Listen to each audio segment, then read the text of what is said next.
Bienvenue sur le plateau TV des Journées francophones de radiologie 2017. Professeur Marc Bazot, bonjour. Bonjour. Alors vous êtes radiologue à l'hôpital Tenon à Paris. Merci d'être sur notre plateau. On va parler de l'endométriose chez l'adolescente.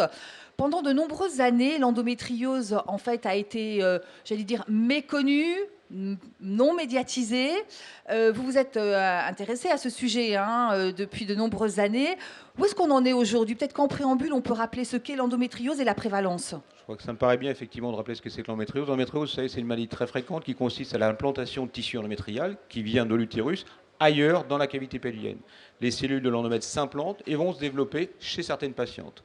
Ça, c'est à l'origine de douleurs pelviennes chroniques et d'infertilité. Et ce symptôme de douleur d'infertilité, il a tout souvent été ignoré, soit par les patientes, parce que c'était entre guillemets naturel d'avoir mal, ce qui n'est pas naturel, ou par les thérapeutes. Professeur, je voudrais qu'on revienne sur le chiffre de la fertilité. L'endométriose a des conséquences très importantes. Elle est très importante sur la fertilité. Vous savez que ça concerne 15% des couples à travers le monde et que cette endométriose est souvent totalement méconnue, alors qu'il suffit de faire le diagnostic d'endométriose, de traiter l'endométriose et les patientes ont un gain de fertilité qui est absolument majeur. Donc c'est très important de faire le diagnostic. Alors, on va parler de la manière dont on peut traiter, mais je voudrais que vous nous parliez de votre rôle à vous, les radiologues, et comment vous intervenez. On intervient de façon fantastique. On est essentiel dans la prise en charge des patientes parce qu'on a des méthodes de diagnostic qui sont non agressives, c'est-à-dire non invasives. Pendant de très nombreuses années, et le gold standard actuellement toujours développé par les gynécologues, c'est de dire le gold standard diagnostic, c'est la sténoscopie. Ceci est inexact. Ce n'est pas une opposition de style entre radiologue et chirurgien gynécologue, ce n'est pas une opposition de style. La sténoscopie, c'est un geste invasif. Il est évident que ce geste doit être réservé à la thérapeutique, au traitement des lésions que l'on a diagnostiquées au préalable. Et pour faire le diagnostic préalable, en imagerie, on a plusieurs techniques d'imagerie, l'échographie, l'IRM, le scanner, et les deux techniques fondamentales sont l'échographie et l'IRM, ce n'est pas agressif. Il y a plein de travaux qui ont démontré qu'on pouvait démontrer des formes d'endométriose et permettre ce diagnostic en préopératoire. Et vous, depuis combien d'années faites-vous appel à l'imagerie? Moi, ça fait une vingtaine d'années que je me préoccupe de cette maladie, qu'on a mis en avance un certain nombre de travaux mettant en évidence l'intérêt de l'échographie, puis l'intérêt de l'IRM. Ceci a été confirmé par plein d'autres études à travers le monde. Et donc, ce sont des techniques qui sont vraiment aujourd'hui validées. Alors, professeur, quel est finalement le parcours pour une patiente adolescente? Parce que vous le disiez vous-même, au début, les signes annonçateurs peuvent être trompeurs. Alors, ce n'est pas une histoire de parcours. S'intéresser à l'endométriose de l'adolescente, c'est quelque chose de tout nouveau. Parce qu'on s'est intéressé, l'âge moyen, c'est quelque chose qu'on n'a pas dit, du diagnostic de l'endométriose et la prise en charge du traitement de l'endométriose, c'est 32 ans, plus ou moins 10 ans, chez la femme adulte.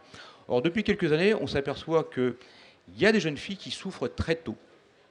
Et pourquoi s'intéresser à l'adolescence? Parce qu'il y a un élément fondamental dans l'endométriose, c'est l'apparition du cycle menstruel. Pourquoi?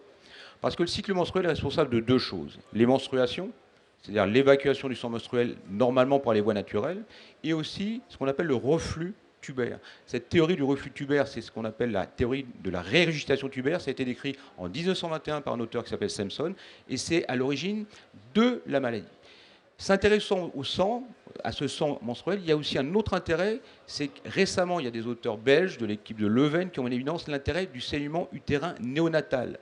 C'est-à-dire qu'il y a des enfants en néonatal, à peine nés, qui ont, dans 5% des cas, des petits saignements, qui éventuellement sont responsables de l'implantation de cellules dans la cavité pelvienne. Ça reste quiescent. Et à l'adolescence, il y a le cycle menstruel, il y a l'hormone biologique, il y a les cycles, il y a les œstrogènes, les progestérones qui se mettent en action et qui vont stimuler ces cellules endométriales et être responsables vraiment très précocement, vraisemblablement, de développement de la maladie. Donc c'est pour ça que c'est très important de se préoccuper très tôt de cette maladie dès l'adolescence. Alors justement, comment les amener vers vous? Alors c'est très simple, il faut les amener vers nous. La première chose, c'est, en médecine, c'est toujours pareil, c'est l'interrogatoire. Il y a un certain nombre de questionnaires qui ont été développés, en particulier par des auteurs français, montrant chez les femmes adultes qu'il y avait des facteurs prédictifs très simples. Une jeune fille, quand elle a son cycle et que ce cycle devient anormalement douloureux, ce qu'on appelle une dysménorrhée, que cette dysménorrhée n'est pas calmée par le traitement hormonal, c'est-à-dire la pilule, qui n'est pas calmée par les anti-inflammatoires, c'est un facteur prédictif.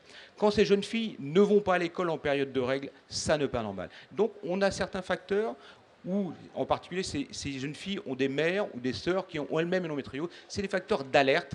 Et là, vraisemblablement, il faudrait possiblement dépister cette endométriose. Alors, je voudrais qu'on revienne plus en détail sur les deux examens, échographie et IRM. Alors l'échographie, c'est la technique de première intention en gynécologie en général. Le problème de l'échographie, c'est qu'elle a deux possibilités. Soit vous faites une échographie en posant la sonde sur le ventre, c'est ce qu'on appelle l'échographie transabdominale. La rentabilité diagnostique est très faible. Pour une rentabilité diagnostique, il faut faire un examen endovaginal. C'est comme un examen gynécologique. Vous mettez la sonde dans le vagin et si vous avez l'expertise, vous pouvez détecter un certain nombre de choses, en particulier des kystes avec du sang dans les ovaires et ce qu'on appelle l'endométriose profonde, c'est-à-dire des zones de cicatrices dans des régions spécifiques. Et ça, l'échographie est très pertinente.